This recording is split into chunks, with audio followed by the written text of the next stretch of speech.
I'm here with Rudy Ruckman and David Benaim. I'm so excited to see you. You've both just been freed from Nigeria. You captured on July 9th in the morning from synagogue, taken to DSS state prison. How does it feel to be back?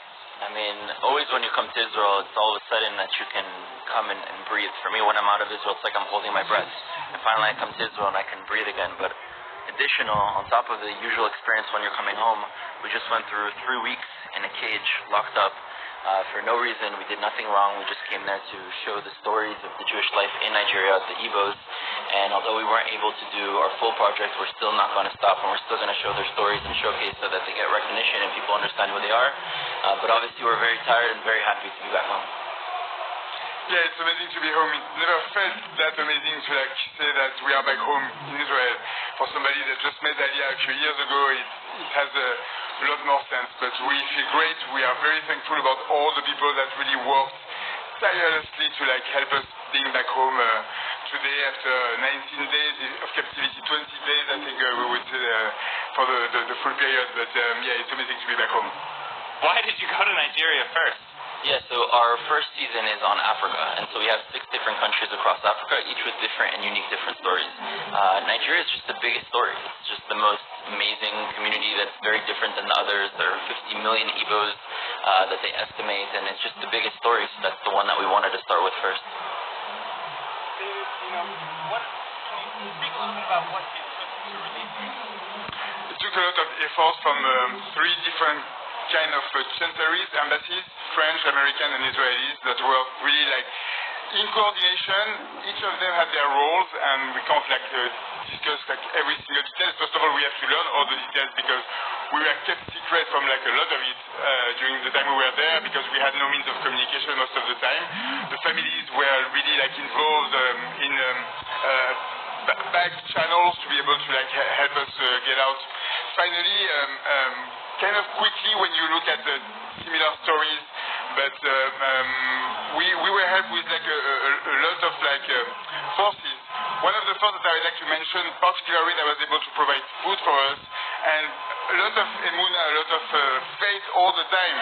It's the Chabad of Nigeria. Israel Uzon was there from the 5th or the 6th day of captivity, helping us, bringing us food, helping us bring food as well to one of the women that was held captive with us. So yeah, it's pretty amazing to know that there is the regular diplomacy and there is the Chabad diplomacy. So that's pretty good.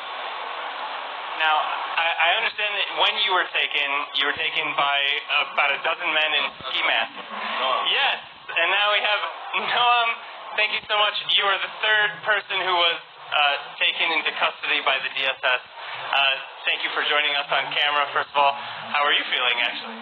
I'm feeling good. I'm happy to be back home in Israel, but it's also bittersweet because we really did want to continue our project, and we really tried every possible way to stay in Nigeria right now and continue with the rest of our itinerary. But unfortunately, it wasn't possible now, but we're not giving up for the future. So what I was asking is, you were taken into custody by about a dozen armed men in ski masks in the morning of Friday prayer. Did you know you were being arrested? No, so they told us that we're being invited and that we'd have a quick conversation with the chief just to clear some things up. We had an idea that it had to do with certain posts that were going viral the night before, that we clearly made a statement that we had nothing to do with such movements, we had nothing to do with any sort of separatist things. And they told us we would go for a quick meeting, take 30 minutes, we'd come back to our hotel. In fact, all of our stuff was open in our hotel rooms. We ended up staying there the entire night, and then the next morning they wake us up from sleeping on the floor. They stuff us back with the black ski mask at gunpoint into cars, and they took us 9-hour drive to Abuja, a very dangerous drive, just swerving and speeding all over. And then we find ourselves 20 days locked up in a cage over there, and at no point were we actually even arrested. They didn't tell us they were accused of something, they didn't tell us you're officially arrested of something, and their status of invited is what allows them to not allow us to have a lawyer, not allow us to have a phone call, not allow us to have any rights, because we're there at our own will. But several times we try to say, okay, so if we're here at our will, then let us go. And they said, no, if you go, then we'll stop you. And we tried a few times, and they again jumped on us and threw us back into the cage.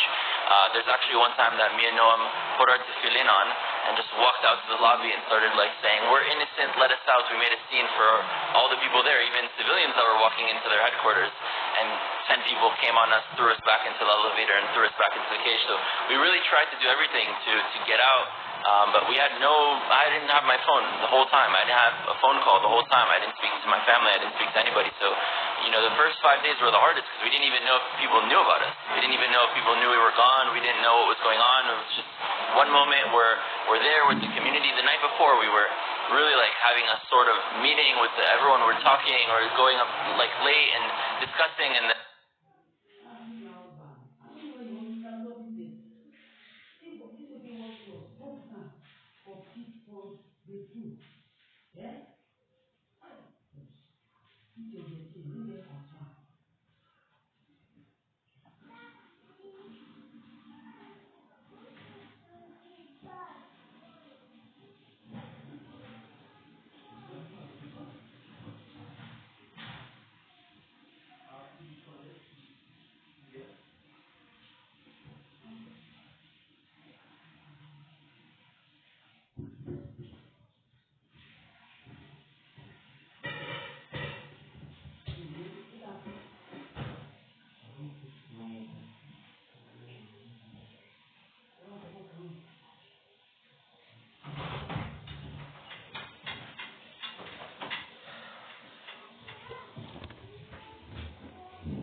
We will never stop agitating and supporting Biafra, no matter what happens. Israelis confessed. Rudy Rochman, David Benigno, and Nahum Bedman, the 3 Israelis arrested in Nigeria and detained for 3 weeks by the DSS over allegations they are supporting Ipob, have granted an interview after their release. Rudy Shøçking, who is a Zionist activist, and David Neyman, a French Israeli journalist, were arrested alongside filmmaker Leon Leban in a synagogue in Ogidi Village, Anambra State, where they went to shoot a documentary titled "We Were Not Lost." Following their arrest, they were taken to Abuja, where they were interrogated and detained for 3 weeks before being allowed to return to Israel. Back home in Tel Aviv, Israel, they granted an interview immediately upon arrival. They said that they were happy to be freed after 3 weeks in detention, but they would not stop telling the story of the Jewish life in Nigeria. Rudy Rochman said during the interview, he said that we just went through 3 weeks in a cage, locked up for no reason. We did nothing wrong. We just came there to show the stories of the Jewish life in Nigeria, the Ipob, and though we were not even able to do our full project, we are just and still not gonna stop, and we are still going to share the stories and showcase that they get recognition and that people understand who they are. But obviously, we are very tired and very happy to be back home.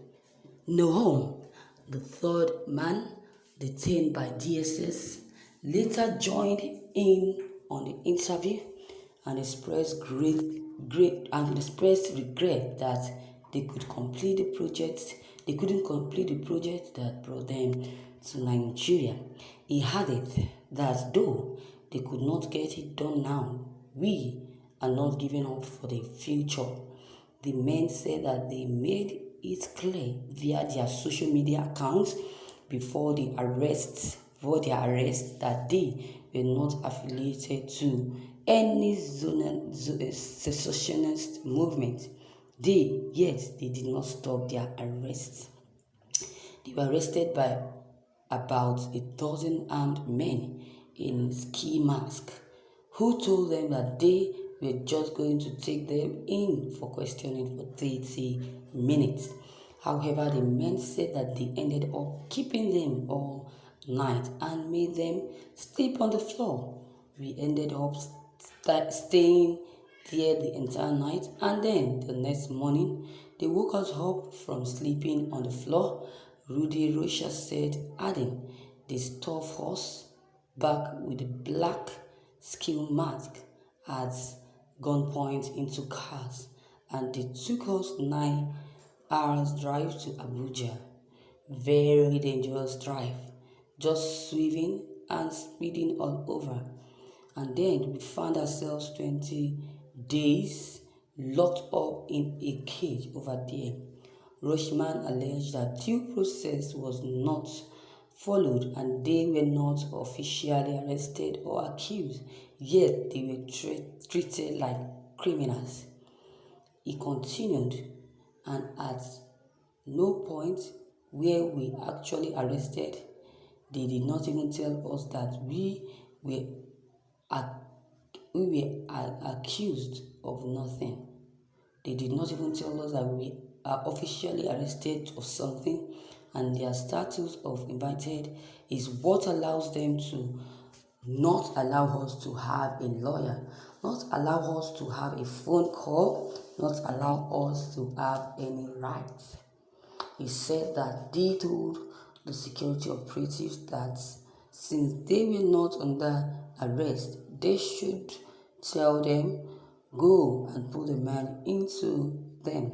Let's watch video below. And viewers, listeners, after watching this video, I will urge you not to forget to drop your comments below the comment box, and also click on the subscription button and the bell button so that whenever we upload new videos, you will also get notifications.